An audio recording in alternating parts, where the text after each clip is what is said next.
Vous savez, il existe des objets qui sont animés. C'est-à-dire que des objets qui sont habités par des esprits. Des choses que des fois on ne prête pas attention, mais ces choses-là en réalité sont habitées par des esprits. Les arbres, ça vous le savez, qui sont habités par des esprits. Les Nsimbi.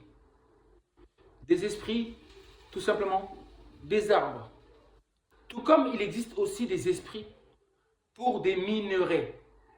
Les minerais, diamants, or, bronze, cuivre, rubis, etc., etc. Les minerais, sachez-le que ce sont des êtres vivants. Ils possèdent un esprit. Pourquoi je vous dis ça? Il y a des objets, par exemple, tels que les masques africains. Toutes ces choses-là étaient habitées par des esprits. Par les esprits des personnes qui les ont créés. Les masques africains, par exemple. Il y a beaucoup d'objets africains qui ont été volés. J'espère que cette vidéo ne sera pas censurée parce que beaucoup trop de mes vidéos sont censurées et ça commence à faire beaucoup trop. Pourquoi censurer mes vidéos? Qu'est-ce que je dis de mal? Je ne fais que vous apprendre des choses que certains ne connaissent pas. Ça veut dire que tous les objets, par exemple, qui ont été volés au peuple noir, tous les minerais qui sont volés, qui sont extraits là-bas, volés au peuple noir, sachez que ces objets quittent leur lieu naturel pour se retrouver à l'étranger. Et sachez que ces objets-là sont vivants, ils ressentent cela.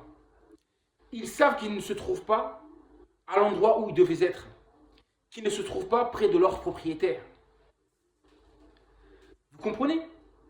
Ces minerais que vous prenez savent très bien la terre d'où ils viennent. Ils savent comment ils ont été extraits. Et sachez que les gens qui ont fait ça ne savaient pas ça, mais en réalité, en faisant ça, il y avait une malédiction qui dès lors, commençait à planer sur eux. Pourquoi je vous dis malédiction? C'est-à-dire que ces objets volés, au bout d'un certain temps, les esprits de ces objets allaient se réveiller pour désirer retourner à l'endroit d'où ils viennent. Vous comprenez? Ils vont le réclamer. C'est-à-dire que ces objets vont se venger contre ceux qui les ont volés. Ils vont se venger et ils vont apporter toute forme de malédiction à ces personnes. Malédiction de toute forme, je vous laisse deviner. Il y a des malédictions. Quand vous volez quelque chose qui ne vous appartient pas, c'est la malédiction. Il y a la loi de cause à effet qui se met directement en route. Et il vous faudra un certain temps, tout cela dépend des situations,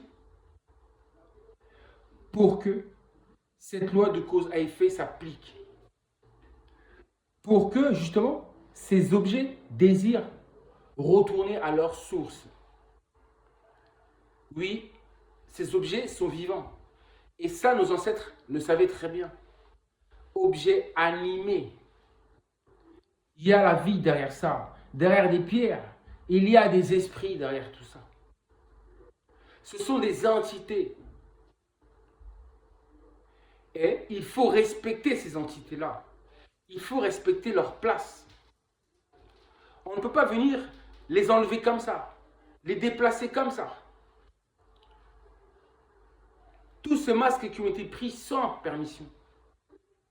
Vous savez, toutes ces momies qui ont été dépouillées, toutes ces tombes, oui, des pharaons, toutes ces richesses qui ont été prises aux pharaons dans leurs tombeaux, ben, ces objets-là contiennent des malédictions. Oui, les masques africains que la plupart des gens volent là-bas en Afrique pour venir ici mettre dans des musées ou mettre ça chez eux. Sachez que ces objets-là sont porteurs de malédictions, car ce sont des objets qui sont vivants. Donc, pour que cette malédiction se lève, il faut tout simplement que le voleur aille rendre ces objets volés au propriétaire, aille les rendre à l'endroit qu'il les a trouvés pour que s'arrête enfin la malédiction. Car sinon, la malédiction risque d'être terrible.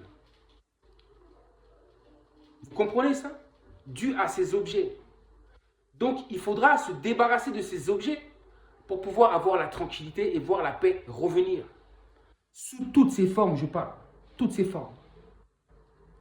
Pas de guerre, pas de sécheresse, pas de canicule, pas de ceci, pas de cela, pas de catastrophe naturelle. Toutes ces choses-là, ce sont les conséquences de tout ça. De ces objets qui sont volés, mais qui sont habités, animés. Je vais m'arrêter là et je vais faire une transition justement lors de la prochaine vidéo. On va parler ensemble des créatures d'ailleurs. Des créatures d'ailleurs. Pour ceux qui veulent, qui s'intéressent à ce sujet, je serai là pour la prochaine vidéo pour vous parler justement des créatures d'ailleurs. Je vous dis à très bientôt. Prenez soin de vous.